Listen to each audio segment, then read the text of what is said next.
Como eu consigo ler a Bíblia inteira, mesmo com pouco tempo? Você precisa de um plano, você precisa de um método. E nós estamos apresentando este plano diariamente aqui no nosso canal, que é o plano de nós lermos trechos da Bíblia. E esses trechos vão se completar numa leitura inteira da Palavra de Deus. Essa Bíblia, que é a Bíblia 365 de Noite da SBB, ela já tem um plano todo organizado e nós estamos lendo o mesmo. Vem com a gente que nós vamos te ajudar a ler a Bíblia inteira esse ano de 2024. Vamos à leitura de hoje! Dia 160, nós vamos ler 1 Samuel 29 ao 31, Salmo 99 e Tiago capítulo 2. 1 Samuel 29. Os filisteus desconfiam de Davi. Os filisteus reuniram todos os seus exércitos em Afeca, enquanto os israelitas acamparam junto à fonte que está em Jezreel. Os governadores dos filisteus se foram para lá com centenas e com milhares. Davi e os seus homens iam com Aquis na retaguarda. Então os chefes dos filisteus perguntaram: "O que estes hebreus estão fazendo aqui?" Aquis respondeu: "Não é este Davi, o servo de Saul, rei de Israel, que está comigo há muitos dias ou anos? E desde que desertou e passou para o meu lado até o dia de hoje, não encontrei nada de errado nele." Porém, os comandantes dos filisteus se indignaram contra Aquis e lhe disseram: "Mande este homem embora, para que volte ao lugar que você lhe designou. Ele não deve estar conosco na batalha, para que não se torne nosso adversário no combate, pois de que outro modo se reconciliaria com o seu senhor? Não seria por acaso com as cabeças destes homens? Não é este aquele Davi de quem cantavam nas danças, dizendo: Saul matou os seus milhares, porém Davi os seus 10 milhares? Então Aquis chamou Davi e lhe disse: Tão certo como vive o Senhor, você é um homem correto, e me parece bem que você tome parte comigo nesta campanha, porque não encontrei nenhum mal em você, desde o dia em que você veio para junto de mim até o dia de hoje, mas os governadores não se agradaram de você. Portanto, agora volte e vá em paz, para que você não desagrade os governantes dos filisteus. Então Davi disse a Aquis: Mas o que foi que eu fiz? Ou o que você encontrou de errado neste seu servo? Desde o dia que entrei para o seu serviço até hoje, para que eu não possa lutar contra os inimigos do rei, meu senhor? Aquis respondeu: Eu sei que aos meus olhos você é bom como um anjo de Deus. Mas os comandantes dos filisteus disseram: Ele não deve ir conosco à batalha. Portanto, levante-se amanhã de madrugada com os seus servos que vieram com você, e ao se levantarem logo que amanhecer, vão embora daqui. Então Davi se levantou de madrugada, ele e os seus homens, para voltar à terra dos filisteus, e os filisteus foram para Jezreel. Ziglag é saqueada pelos amalequitas. Aconteceu que, ao terceiro dia, quando Davi e os seus homens chegaram a Ziglag, os amalequitas já tinham invadido o sul e a cidade de Ziglag. Tomaram Ziglag e a incendiaram. Levaram cativas as mulheres que lá estavam, mas não mataram ninguém, nem pequenos nem grandes, tão somente os levaram consigo e foram embora. Davi e os seus homens chegaram à cidade e viram que tinha sido queimada e que as suas mulheres, os seus filhos e as suas filhas haviam sido levados cativos. Então Davi e o povo que estava com ele ergueram uma voz e choraram, até não terem mais forças para chorar.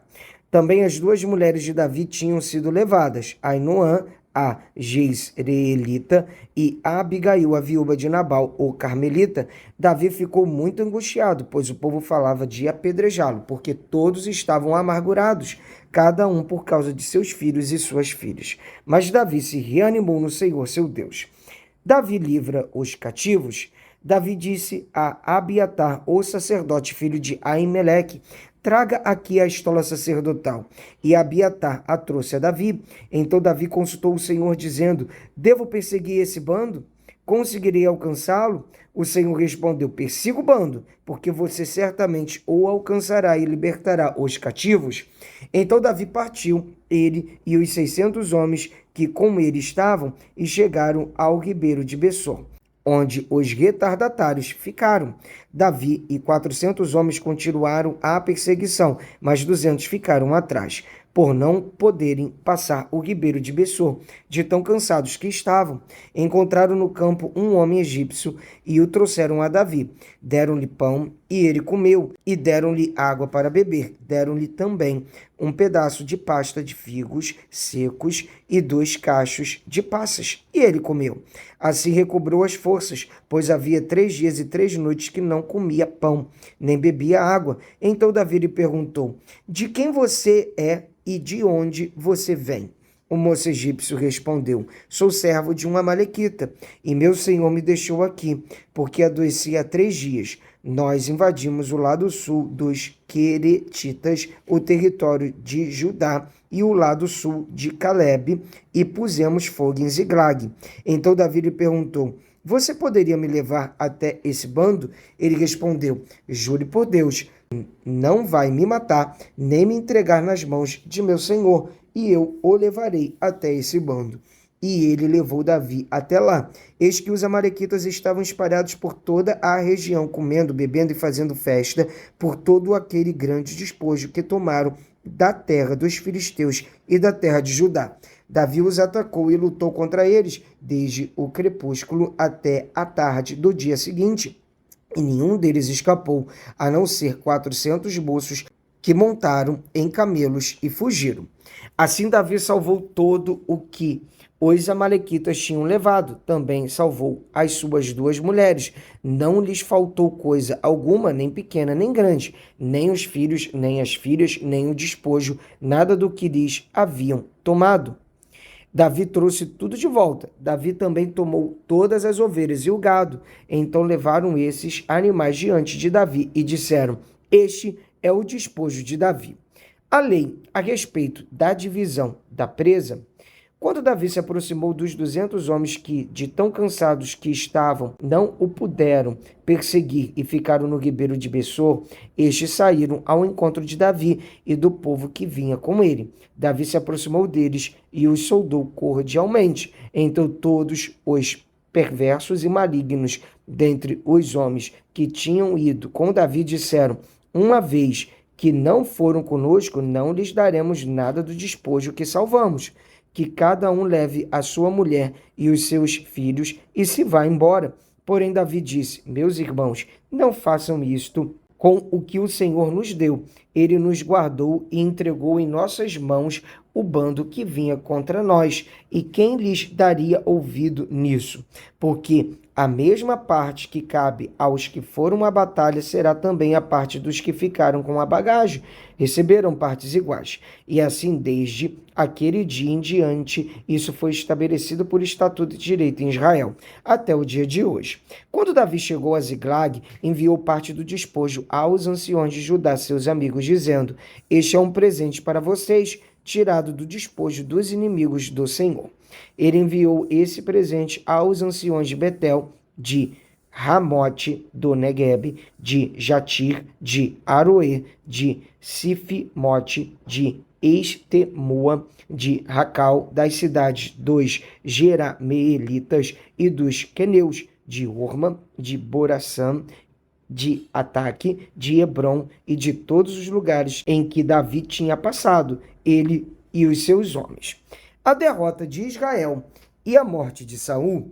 Os filisteus lutaram contra Israel, e os homens de Israel, fugindo da presença dos filisteus, caíram mortos no monte Giboa. Os filisteus seguiram de perto Saul e seus filhos e mataram Jonatas, Abinadab e Malquissua, filhos de Saul. A batalha se intensificou contra Saul. Os flecheiros o avistaram e ele foi ferido gravemente. Então Saul disse ao seu escudeiro: arranque a sua espada e atravesse-me com ela, para que não venham esses incircuncisos, me atravessem com a espada e zombem de mim. Mas o seu escudeiro não quis fazer isso, porque estava com muito medo. Então Saul pegou a sua própria espada e se lançou sobre ela. Quando o escudeiro viu que Saul estava morto, também se lançou sobre a sua espada e morreu com ele. E assim morreram juntamente naquele dia Saul, os seus 3 filhos, o seu escudeiro e todos os seus soldados. Quando os homens de Israel que estavam do outro lado do vale e no outro lado do Jordão viram que o exército de Israel fugiu e que Saul e seus filhos estavam mortos, abandonaram as cidades, fugiram e vieram os filisteus e habitaram nelas. O sepultamento de Saul. E aconteceu que no dia seguinte, quando os filisteus foram tirar os despojos dos mortos, encontraram Saul e os seus 3 filhos caídos no monte de Boa. Cortaram a cabeça de Saul e o despojaram das suas armas. Enviaram mensageiros pela terra dos filisteus ao redor para levar as boas novas ao templo dos seus ídolos e ao povo. Puseram as armas de Saul no templo de Astarote e o seu corpo afixaram na muralha de Bet-Sean. Quando os moradores de Jabes de Gileade ouviram o que os filisteus haviam feito com Saul, todos os homens valentes se levantaram, caminharam toda a noite, tiraram o corpo de Saul e os corpos de seus filhos da muralha de Bet-Sean e os levaram a Jabes, onde os queimaram. Depois pegaram os ossos deles e os sepultaram debaixo de um arvoredo em Jabes e jejuaram 7 dias. Vamos ler agora Salmo 99, a santidade de Deus. Reina o Senhor, tremam os povos, ele está entronizado acima dos querubins. Abale-se a terra, o Senhor é grande em Sião, e está exaltado acima de todos os povos. Celebrem eles o teu nome grande e tremendo, porque é santo. És rei, poderoso que ama a justiça. Tu estabeleces o direito, executas o juízo e a justiça de Jacó. Exaltem o Senhor nosso Deus e prostrem-se diante do estrado de seus pés. O Senhor é santo. Moisés e Arão entre os seus sacerdotes e Samuel entre os que lhe invocam o nome, clamavam ao Senhor e ele os ouvia. Falava-lhes na coluna de nuvem, eles guardavam os mandamentos e a lei que lhes tinha dado. Tu lhes respondeste, ó Senhor nosso Deus, foste para eles Deus perdoador, ainda que os tenhas castigado por seus atos. Exaltem o Senhor nosso Deus e prostrem-se diante do seu santo monte, porque santo é o Senhor nosso Deus. Vamos ler agora Tiago capítulo 2. Não deve haver parcialidade. Meus irmãos, vocês não podem ter fé em nosso Senhor Jesus Cristo, o Senhor da glória, e ao mesmo tempo tratar as pessoas com parcialidade. Porque se entrar na sinagoga de vocês um homem com anéis de ouro nos dedos, vestindo roupa luxuosa, e entrar também um pobre muito mal vestido, e vocês derem um tratamento especial ao que está vestido com a roupa luxuosa, dizendo, você sente-se aqui no lugar de honra, e disserem ao pobre, você fique em pé, ou sente-se ali, abaixo do estrado dos meus pés. Será que vocês não estarão fazendo distinção entre vocês mesmos e julgando as pessoas com critérios errados?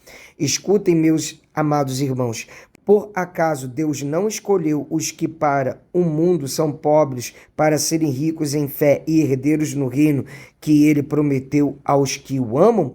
No entanto, vocês desprezam os pobres. Por acaso não são os ricos que oprimem vocês e não são eles que os arrastam para os tribunais? Não são eles os que blasfemam o bom nome que foi invocado sobre vocês?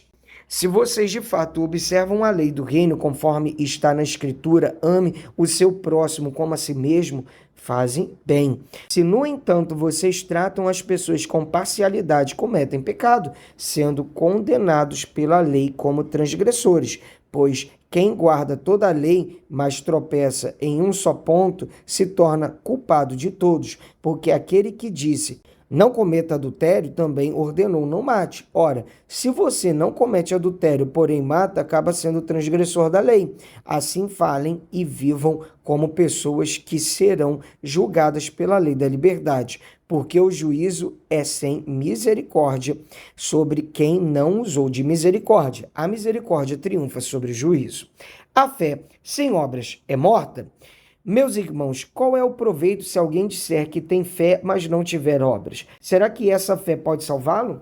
Se um irmão ou uma irmã estiverem com falta de roupa e necessitando do alimento diário, e um de vocês lhe disser, vão em paz, tratem de se aquecer e de se alimentar bem, mas não lhes dão o necessário para o corpo, qual é o proveito disso? Assim também a fé, se não tiver obras, por si só está morta.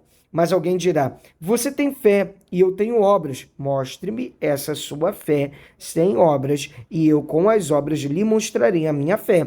Você crê que Deus é um só? Faz muito bem. Até os demônios creem e tremem. Seu tolo, você quer ter certeza de que a fé sem obras é inútil? Por acaso não foi pelas obras que Abraão, nosso pai, foi justificado quando ofereceu o seu filho Isaque sobre o altar? Você percebe que a fé operava juntamente com as suas obras e que foi pelas obras que a fé se consumou e se cumpriu a escritura que diz: Abraão creu em Deus e isso lhe foi atribuído para a justiça e ele foi chamado amigo de Deus. Assim vocês percebem que uma pessoa é justificada pelas obras e não somente pela fé. De igual modo, será que não foi também pelas obras que a prostituta Raabe foi justificada quando acolheu os emissários e os fez partir por outro caminho? Porque assim como o corpo sem espírito é morto, assim também a fé sem obras é morta. Maravilha, até aqui nos ajudou o Senhor, pessoal. Sempre vou comemorar. Parabéns para vocês. Vamos seguindo, de passo em passo, de fé em fé. Te espero aqui amanhã. Um abraço. Pra cima!